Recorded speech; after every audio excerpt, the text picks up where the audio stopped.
Сайн байцгаана уу?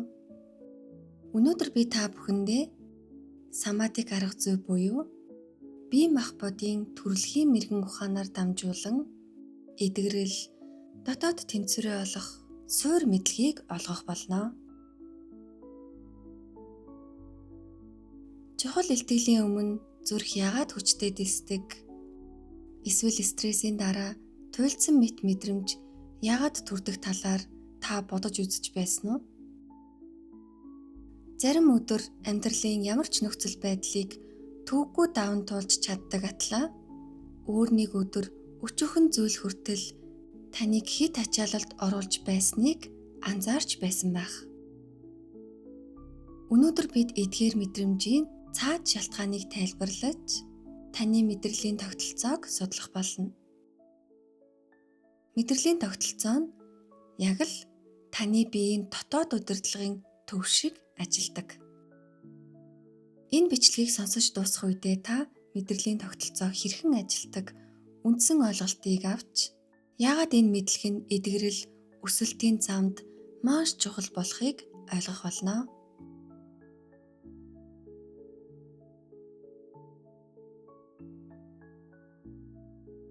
Сэтгэлийн эдгэрэл нь зөвхөн бодлоор бус биед гацсан мэдрэмж хариу уруулыг чөлөөлөх суллаж тайлах замаар бий болдог гэж самадик арга зүйд үздэг. Өнөөдрийн сэдвч мөн үүнд төвлөрнө.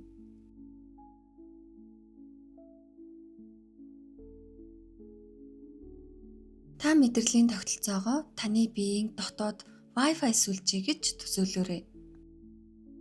Энэ тогтолцоо таны аюулгүй байдал, хэрэгцээ, орчин тойрны талаар тасралтгүй мэдээлэл хүлээн авч дамжуулж байдаг. Секундэд 10 удаа аюул байгаа эсхийг шалгаж байдаг. Доктор Стивен Поржесийн Polyvagal онолоор бидний мэдрэлийн тогтолцоо 3 үндсэн төлөвт ажилдаг гэж үздэг. Нэгдүгээрт ventral vagal буюу өдөр тутмын тайван, тэнцвэртэй инх тунх төлөв. Энэ төлөвт та өөрийгөө тайван, бусадтай холбогдсон мэдрэмжтэй, орчноосоо тусдаа гадуур мэдрэмж биш, орчинтойгоо зохицсон мэдрэмжтэй байдаг. Жишээ нь найзуудтайгаа инээлдэх, гэр бүлтэйгээ дулаан харилцаа үүсгэх, ажилдаа төвлөрөх, бүтээлч байх зэрэг нь энэ төлөвийн шинж юм. Хоёрдугаарт симпатетик буюу идэвхжсэн төлөв. Энэ нь таныг сорилт, дарамттай нөхцөлд хариу үйлдэлд үзүүлэхэд бэлтгэдэг тогтолцоо. Үүнийг ихэвчлэн fight or flight буюу тэмцэх эсвэл зүгтах хариу үйлдэл гэж нэрлэдэгч үнэндээ үүнээс хамаагүй нарийн механизм байдаг. Энэ төлөв зөвхөн амьд үлдэхэд бус хугацаатай ажлаа дуусгах, олон нийтийн өмнө илтгэл тавих, өдөр тутмын стрессийг даван туулахад ч тусалдаг. Гуравдугаарт dorsal vagal буюу идэвхгүй болох төлөв. Хэт ачаалал мэдрэгдэх үед эрч хүчээ хадгалах төлөв. Энэ төлөв нь өөрийгөө унтрааж байгаа мэт мэдрэмжгээ болох эсвэл бүх зүйлээс холдмоор санагдах байдлаар илэрч болдог. Үнийг ихэвчлэн freeze response буюу хөших хариу үйлдэл гэж нэрлэдэг. Хэдийгээр таагүй мэдрэмж төрүүлдэгч үнэндээ энэ бол таны бие энэ нөхцөл байдал хэтэрхий их эсвэл хэтэрхий хүнд байна гэж мэдрээд өөрийгөө хамгаалж буй ухаалаг арга юм. Эдгээр төлөвүүдийг ойлгох нь маш чухал. Учир нь энэ нь бидний өдөр тутмын мэдрэмж, зан үйл, хариу үйлдэлийг тайлбарлаж өгдөг. Та өөрийгөө ямар төлөвт байгааг ойлгож чадвал өөрийн хэрэгцээ, хариу үйлдэлийг илүү тодорхой таньж эхэлдэг. Жишээ нь ажил дээрээ төвлөрч чадахгүй байвал энэ нь та залах уу гэсэн үг биш. Харин мэдрэлийн тогтолцоо тань хамгаалах горимж шилжсэнтэй холбоотой байж болдог. Хамгийн чухал нь эдгээр төлөвүүдийн аль нь ч муу биш. Эд бүгд таны биеийн амьд үлдэх ухаалаг тогтолцооны нэг хэсэг. Хамгийн гол зорилго бол үргэлж нэг төлөвт байх биш, харин шаардлагатай үед эдгээр төлөвүүдийн хооронд уян хатан шилжиж чаддаг болох юм. Мөн идэвхжсэн төлөв болон идэвхгүй төлөвт ихэнхтэй байх, удаан гацх нь биеийн хэвийн тогтолцоог алдагдуулж, амин эрчмээ гацааж, улмаар эрүүл мэнд, ажил үйлс, харилцаа зэрэг амьдралын чухал хэсгүүд ганхаж, нурж, аз жаргалгүй нэгэн болдог гэж сүнслэг ухаантай холбоо нь тайлбарладаг. Тиймээс өдөр тутамдаа ventral vagal буюу тэнцвэртэй, нийцэлтэй, их донх төлөвт илүү оршиж сурах нь чухал юм.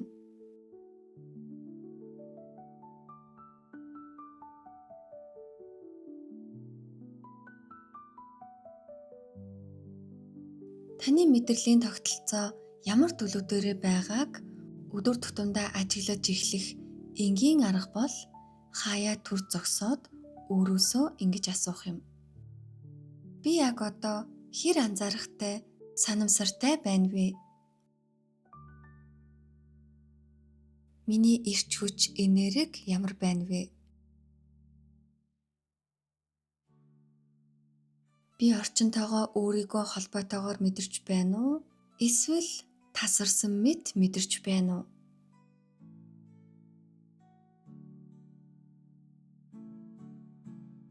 Миний бие чангарсан байна уу? Эсвэл тайван байна уу? гэж асуух юм.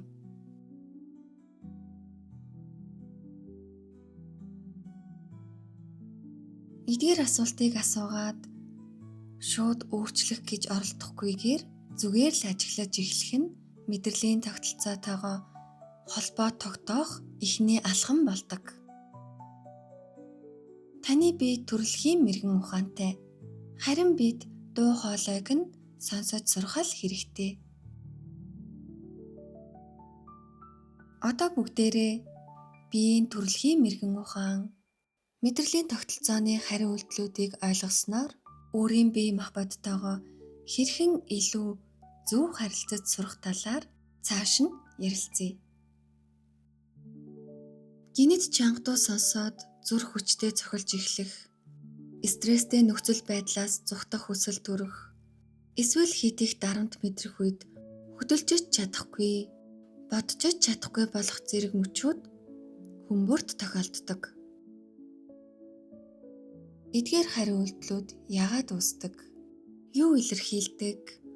Мөн тэдгээрийг ойлгосноор өөрийн биеийн хариу үйлдэлтэй харилцаа хэрхэн өөрчлөгдөж болох талаар авч үзье.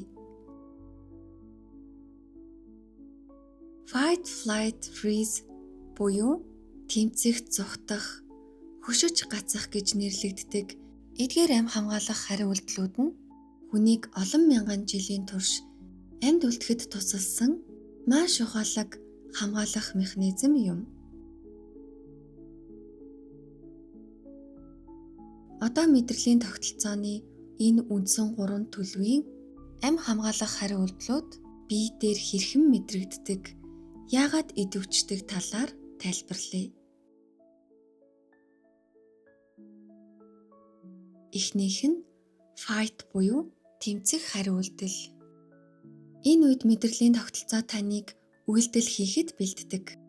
Биеийн булчингууд чангарч, ялангуяа эрүү, мөр орчим хөшөж чангарах, хүчтэй энерги эсвэл халуун оргих мэдрэмж төрөх, хэн нэгнийг түлхэх эсвэл сүрэн зогсох хүсэл төрөх, уур уцаар нэмэгдэх, анхаарал маш хурц төвлөрөх зэрэг шинж илэрч болдог. Дараагийнх нь flight буюу зүхтах хариу үйлдэл. Энэ үед таны мэдрэлийн тогтолцоо аюулаас холдохоор бэлтгэж эхэлдэг. Хүл тайван сууж чадахгүй хөдөлгөөнтэй болох, амьсгал түргэн бөгөөд өнгөц болох, тухайн газраас явах хүсэл төрөх, бодол хурдтай эргэлдэх, тогтож суухад хүндрэлтэй болох зэрэг мэдрэмжүүд илэрдэг. Харин freeze буюу хөшиж гацах төлөв нь тэмцэгч боломжгүй, зүгтгч боломжгүй гэж мэдрэлийн тогтолцоо дүгнсэн үед үүсдэг.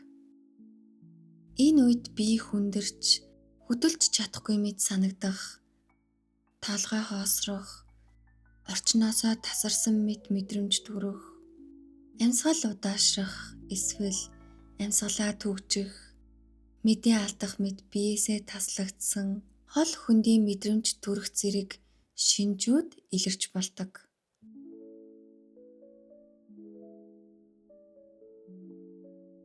Хамгийн сонирхолтой нь доктор Питер Левиний судалгаагаар эдгээр хариу үйлдэлүүд нь зөвхөн амь насанд аюултай нөхцөлд бус өдөр тутмын энгийн нөхцлүүдэд ч илэрдэг.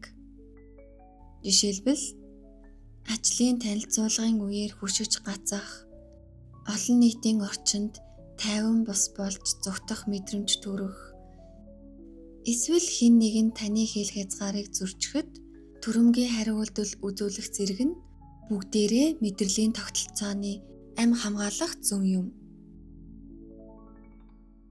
Эдгээр нь зан чанарын сул тал биш, харин таны бие яг зориултынхаа дагуу ажиллаж байгаагийн илрэл юм. Асуудал нь тухайн хариу үйлдэл өөрөө биш. Харин хүнд нөхцөл байдал өнгөрсний дараа ч бид тэр төлөвтөө гацчихдагт асуудал нь байгаа юм. Мөн дайралт ирээгүй үед ч хамгаалах механизмаа ажилуулсаар байгаа нь асуудал юм. Мэдрэлийн тогтолцоогоо бид өөрсдөө удирдаж, зохицуулж чадахгүй байгаа нь асуудал байгаа юм.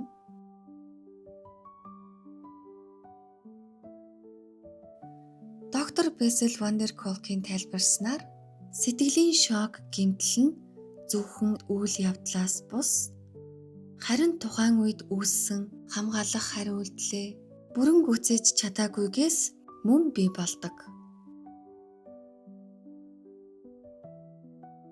Өөрөөр хэлбэл зүгтах хэрэгтэй үедээ зүгтэж чадаагүй, тэмцэх хэрэгтэй үедээ тэмцэж чадаагүй, эсвэл аюулгүй болсон хойноо хүссэн төлөвөөс гарч чадаагүй үед тэр энерги мэдрэлийн тогтолцоонд гацаж үлддэг. Тэгвэл яаж үүнээс зөв гарч, тайвширч, мэдрэлийн тогтолцооны хэвийн төлөвт шилжиж сурах вэ гэдэг асуултын хариултаар цааш үргэлжлүүлье. Одоо бүгдээрээ мэдрэлийн тогтолцооны зохицуулалтын талаар ярилцъя.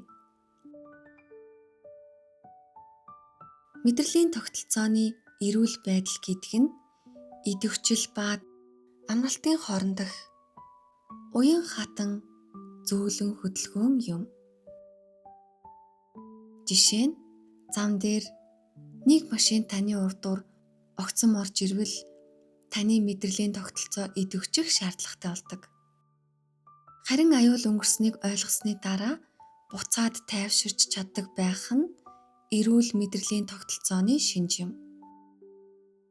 Үүнийг бид нэрээ хүүхдүүдээс ч харж болно. Хүүхдүүд уйлна, тайвшруулах зүйлс хийхэд буцаагаад намждаг. Идэвхжил ба амралтын хооронд жинхэнэ байгалийн хөдөлгөөн явагддаг. Тиймээс мэдрэлийн тогтолцооны зохицуулалт гэдэг нь байнга тайван байх тухай биш. Харин идэвхжил ба тайвширлын хооронд чөлөөтэй шилжиж чаддаг байх тухай юм. Тэгвэл бид энэ шилжилт хийдэг байгалийн чадвараа яагаад алддаг вэ? Бид том болох тусам биеийнхээ байгалийн хэмнэлийг үл тоомсорлож эхэлдэг. Бие маань би ядарч байна, амрах хэрэгтэй байна гэж дохио өгч байхад бид ажлаа үргэлжлүүлсээр байдаг. Эсвэл түгшүүр төрж бие маань хөдөлмөр байхад өөрсдийгөө хүчээр хөдөлгөөнгүй байлгадаг. Өөрөөр хэлбэл бид амрах хэрэгтэй үедээ амралтаас зүгтж, хөдөлгөөн хэрэгтэй үедээ идэвхжлээ дардаг. Ингэснээр бид биеийнхээ мэргэн ухааныг сонсохын оронд байгалийн мөчлөгөө хянах гэж оролддог. Мэдрэлийн тогтолцооны зохицуулалтын 3 үндсэн зарчим байдаг. Нэгдүгээрт мэдрэлийн тогтолцооны тэнцвэртэй төлөв гэдэг нь байнга тайван байх тухай биш. Эрүүл тогтолцоо бол уян хатан хөдөлгөөнтэй байдаг. Зүрхний хэмж гэсэн үргэлж нэг түвшинд байдаггүй шүү дээ. Өндөр нам хэмийн хооронд шилжих чадвар нь эрүүл байдлын шинж. Хоёрдугаарт жижиг ба зөөлөн алхмууд хамгийн үр дүнтэй. Доктор Питер Левийн үүнийг titration гэж нэрлэдэг. Бид мэдрэлийн тогтолцоогоо хит ачааллах шаардлагагүй. Жижиг өөрчлөлтүүд л хангалттай хүчтэй нөлөө үзүүлдэг.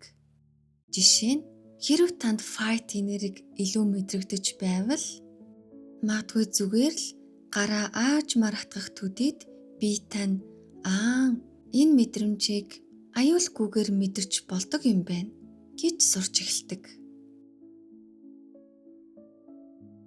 Гуравдугаарт мэдрэлийн тогтолцооны зохицуулалт нь харилцаан дунд бий болдог.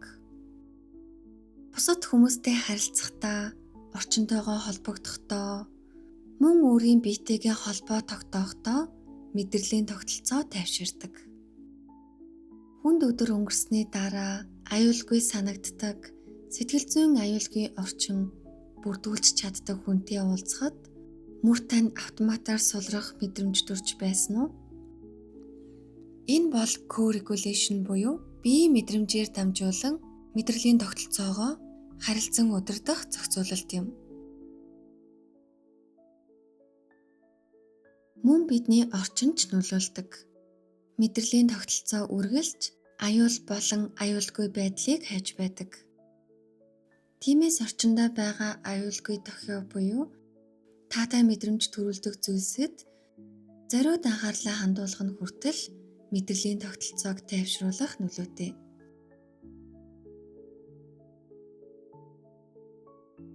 Эцэст нь хамгийн чухал нь өөрийн биетэйгээ харилцаатай болох. Энэ бичлэгийн хамгийн гол зорилго бол биеэ дайсан мэт биш, харин эдгэрлийн хамтрагч мэт ойлгож сурахад туслах юм. Бид тусгаарлалтын дунд эдгэрдэггүй. Эдгэрэл гэдэг нь хүмүүс, орчин, өөрийн дотоод мэдрэмжтэй холбогдох үйл явц юм.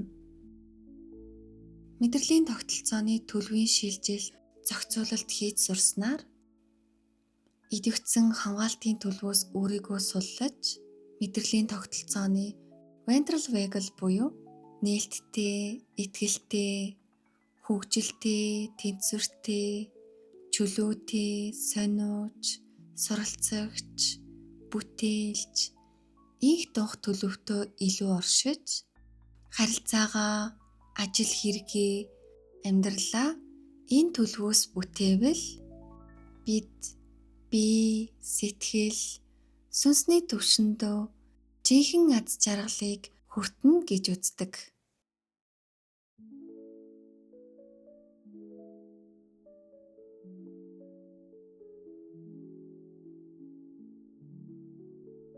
Одоо хамтдаа нэг жижигхэн дасгал хий. Энэ дасгал нь багахан өөрчлөлт хүртэл мэдрэлийн тогтолцоонд нөлөөлдөг гэдгийг мэдрүүлэх юм. Өөртөө тав тухтай байрлалд суугаарай. Одоо өөрийгөө ямар байгааг анзаараарай. Тайван байна уу? Эсвэл дотор тань бага зэрэг идэвхжил, түгшүүр байна уу? Анзаараарай.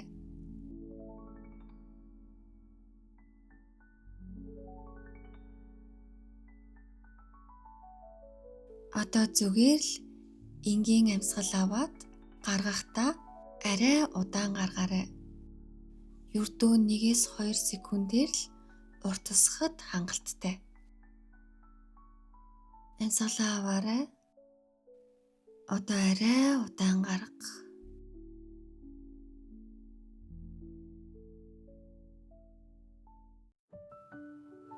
Дахин нэг удаа амьсгалаа аваарай.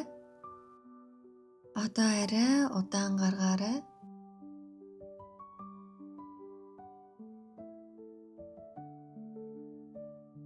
Одоо биеэ анзаараад үзье.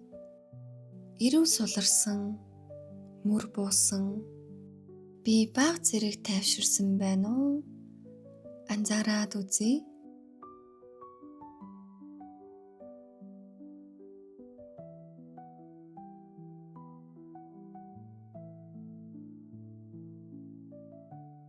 Ийм жижиг өөрчлөлт хүртэл мэдрэлийн тогтолцоонд нөлөөлдөг.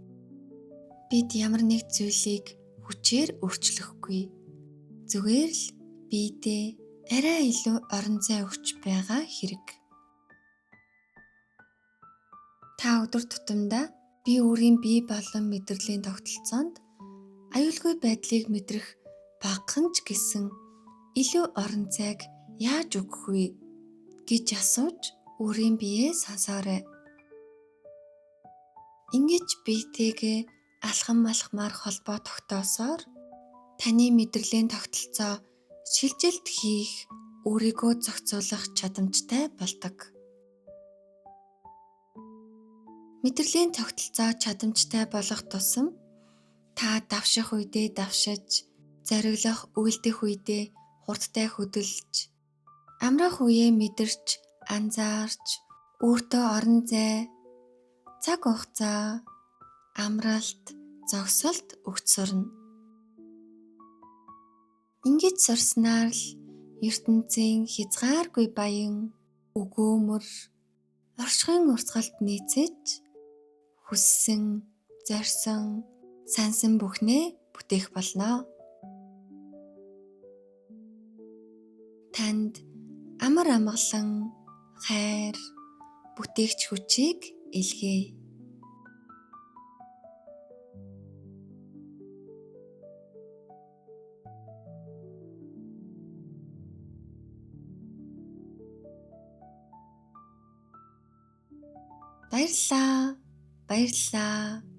Баярлалаа.